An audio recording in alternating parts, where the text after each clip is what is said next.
Micro finance വായ്പാ പദ്ധതിയിൽ നിന്ന് അവിഹിതമായി പണം തട്ടാൻ വെള്ളാപ്പള്ളി നടേശൻ നടത്തിയ വൻ ആസൂത്രണത്തിന്റെ തെളിവുകൾ പുറത്തുവിടുന്നു. സാമ്പത്തിക ഇടപാടുകളിൽ തന്റെ നിയന്ത്രണം ഉറപ്പാക്കാൻ ഓരോ യൂണിയനിലും തന്റെ അടുപ്പക്കാരെ നിയമിച്ചുകൊണ്ടയച്ച കത്തുകൾ വിജിലൻസ് കണ്ടെടുക്കാൻ തുടങ്ങി. അതിൽ സുപ്രധാനമായ ഒരെണ്ണം ഇപ്പോൾ റിപ്പോർട്ടർ പുറത്തുവിടുന്നു. തട്ടിപ്പിൽ വെള്ളാപ്പള്ളി നേരിട്ട് ഇടപെട്ടതിന്റെ തെളിവുകൾ ശേഖരിക്കുകയാണ് അവസാന ഘട്ടത്തിൽ അന്വേഷണ സംഘം. നിർധന സ്ത്രീകൾക്ക് സ്വയം തൊഴിൽ ചെയ്യാൻ 3% പലിശയ്ക്ക് പിന്നാക്ക വികസന കോർപ്പറേഷൻ വിതരണം ചെയ്യുന്ന വായ്പ SNDPയുടെ ഓരോ യൂണിയന്റെയും പേരിൽ നേടിയെടുത്ത ശേഷം തന്റെ അടുപ്പക്കാർക്ക് 3 ഇരട്ടി കൂടിയ നിരക്കിൽ പലിശയ്ക്ക് നൽകിയായിരുന്നു വെള്ളാപ്പള്ളിയുടെ പ്രധാന തട്ടിപ്പ്. വൻ തുകയുടെ വായ്പകൾ എടുക്കാൻ യൂണിയൻ ഭാരവാഹികളെ പ്രലോഭിപ്പിച്ച ശേഷം അതിലൊരു വലിയ വിഹിതം വാങ്ങിയെടുക്കുക എന്നത് മറ്റൊരു തന്ത്രം. ഇതെല്ലാം വ്യക്തമാക്കി തെളിവുകൾ സഹിതം വിജിലൻസിന് മൊഴി നൽകിയ മുതിർന്ന നേതാക്കൾ ഇക്കഴിഞ്ഞ ദിവസങ്ങളിൽ ഇക്കാര്യങ്ങൾ റിപ്പോർട്ടറിനോടും വെളിപ്പെടുത്തി. ഇതിനൊടുവിലാണ് 2003 മുതൽ ജനറൽ സെക്രട്ടറി എന്ന നിലയിൽ വെള്ളാപ്പള്ളി നടേശൻ യൂണിയനുകൾക്ക് അയച്ച കത്തും വിജിലൻസ് പരിശോധിക്കുന്നത്. ഇവയിൽ അടിമാലി യൂണിയന് 2006 ഓഗസ്റ്റിൽ നൽകിയ കത്താണ് റിപ്പോർട്ടർ ഇപ്പോൾ പുറത്തുവിടുന്നത്. Reporter Anil Emmanuel, in reporter, Thiruvananthapuram. സമാനമായ വിധത്തിൽ ഇതൊരൊറ്റ യൂണിയനിലെ കഥയല്ല. പല യൂണിയനുകളിലും വെള്ളാപ്പള്ളി നടേശൻ ഇടപെട്ടതിനായി വിജിലൻസിന് വിവരം ലഭിച്ചിട്ടുണ്ട്. പാവപ്പെട്ട സ്ത്രീകളുടെ പേരിൽ തുടങ്ങിയ മൈക്രോ ഫിനാൻസ് പദ്ധതിയിലൂടെ കോടികൾ തട്ടാനുള്ള ജനറൽ സെക്രട്ടറിയുടെ കുടില തന്ത്രത്തിന് ഏറ്റവും പ്രധാന തെളിവായി മാറുകയാണ് ഈ കത്തുകൾ. വെള്ളാപ്പള്ളി നടേശൻ നേരിട്ട് ഇടപെട്ടു എന്നതിൻ്റെ തെളിവാണ് റിപ്പോർട്ടർ പുറത്തുവിടുന്നത്. കേസിൽ ഈ രേഖകളുടെ പ്രസക്തി എത്രയെന്ന് അനിൽ ഇമ്മാനുവൽ തന്നെ വിശദീകരിക്കും. അനിൽ ഇമ്മാനുവൽ നമുക്ക് പങ്കുചേരുന്നു. Anil, good morning. അനിൽ, ഇപ്പോൾ നമ്മൾ പുറത്തുവിട്ടത് ഒരു കത്ത് മാത്രമാണെന്നാണ് നമ്മൾ കരുതുന്നത്. വിജിലൻസിന്റെ കൈവശമുണ്ട് ഈ കത്ത് പറയും എങ്ങനെയാണ് മൈക്രോ ഫിനാൻസ് തട്ടിപ്പ് കേസിൽ വെള്ളാപ്പള്ളി നടേശൻ കാര്യങ്ങൾ നീക്കിയത് എന്ന്. വെള്ളാപ്പള്ളി നടേശന്റെ മോഡസ് ഓപ്പറാൻഡി എന്താണെന്ന് ഈ കത്തിൽ നിന്ന് വ്യക്തമാണ്. തനിക്കിഷ്ടമുള്ള ഒരാളെ ആ യൂണിയനിൽ മൈക്രോ ഫിനാൻസിന്റെ നടത്തിപ്പിനുമായി ബന്ധപ്പെട്ട് നിയമിക്കുക, അതിനുശേഷം പണം തട്ടുക, ഇതായിരുന്നു രീതി. തീർച്ചയായിട്ടും ഗുഡ് മോർണിംഗ്. തീർച്ചയായിട്ടും അങ്ങനെ തന്നെയാണ്. അദ്ദേഹത്തിന്റെ മോഡസ് ഓപ്പറാൻഡി വളരെ കൃത്യമായി വെളിവാക്കുന്ന ജീവനുള്ള തെളിവാണ് ഇത് എന്ന് തന്നെ പറയണം. വിജിലൻസ് അന്വേഷണ സംഘം ശേഖരിച്ചിട്ടുള്ള രേഖകളിൽ ഏറ്റവും പ്രധാനപ്പെട്ടതും ഇത് തന്നെയാണ്. കാരണം നമ്മൾ കഴിഞ്ഞ ദിവസങ്ങളിൽ കണ്ടതാണ്, മറ്റ് SNDPയുടെ കേരളത്തിന് അങ്ങോളം ഇങ്ങോളമുള്ള ഒരുപാട് യൂണിയനുകളിൽ അദ്ദേഹം ഇടപെടൽ നടത്തിയിരുന്നു. അവരെ കൊണ്ടെല്ലാം വായ്പ എടുപ്പിച്ച ശേഷം അതിൽ നിന്നൊരു വിഹിതം തട്ടാൻ അദ്ദേഹം ശ്രമിക്കുകയായിരുന്നു. അതുപോലെ തന്നെ അവരിൽ പലർക്കും സ്വാധീനശേഷിയുള്ള പല അംഗങ്ങൾക്കും ഇത് വായ്പയായി പലിശയ്ക്ക് നൽകുന്നുണ്ടായിരുന്നു. അങ്ങനെയെല്ലാം ഉള്ള ഇടപാടുകൾ നമ്മൾ കണ്ടിരുന്നു. അതിനെല്ലാം ഏറ്റവും അത്യാവശ്യം അദ്ദേഹത്തിന് വേണ്ട കാര്യമാണ് ഓരോ യൂണിയനിലും അദ്ദേഹത്തിന് ആൾക്കാരെ നിയമിക്കുക. അതാണ് ഇവിടെ സംഭവിച്ചിരിക്കുന്നത്. അതായത് കഴിഞ്ഞ ദിവസം വയനാട് മലപ്പുറം തിരൂർ യൂണിയന്റെ മുൻ ഭാരവാഹി, അതുപോലെ തന്നെ കുട്ടനാട് യൂണിയന്റെ മുൻ ഭാരവാഹി, ഇവരൊക്കെ പറയുന്നത് നമ്മൾ കേട്ടതാണ് എങ്ങനെയെല്ലാമാണ് ഇടപെടൽ നടത്തിയതെന്ന്. അങ്ങനെ വഴങ്ങാത്ത ആളുകൾ ഭാരവാഹികളായിരിക്കുന്ന യൂണിയനുകളിലേക്കാണ് ഇതുപോലെ വെള്ളാപ്പള്ളി സ്വന്തം ആളുകളെ നിയോഗിച്ചിരുന്നത് എന്നാണ് മനസ്സിലാവുന്നത്.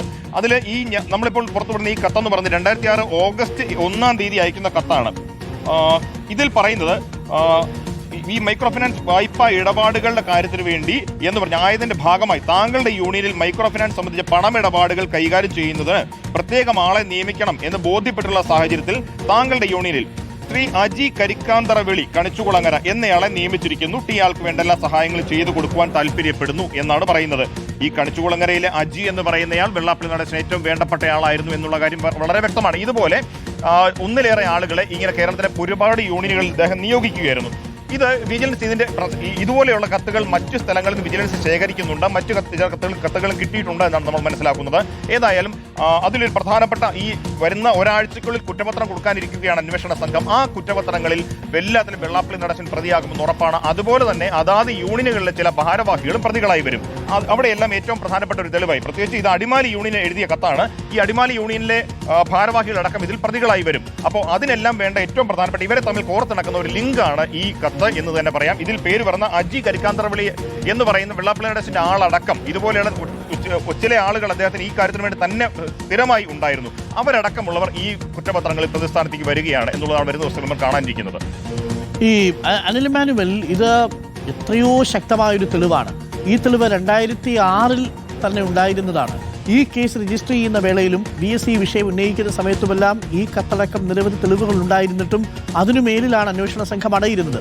ഇതിൽ ഇപ്പോൾ അടിമാലിയിലെ യൂണിയന്റെ ഭാരവാഹി പോലും ഈ കേസിൽ പ്രതിസ്ഥാനത്ത് വരും. അവരറിയാതെ, അതായത് വെള്ളാപ്പള്ളി നടേശൻ ഈ യൂണിയനിലെ ഭാരവാഹികളെ കൂടി ഈ മൈക്രോ ഫിനാൻസ് തട്ടിപ്പ് കേസിലേക്ക് ക്ഷണിക്കുകയായിരുന്നു എന്ന് വേണം കരുതാൻ. അവരറിയാതെ ഈ അപകടം മണത്ത ചില ആളുകളാണ് അവർ യൂണിയനിലെ ഭാരവാഹിത്വം തന്നെ രാജിവെച്ച് പുറത്തുപോയത്.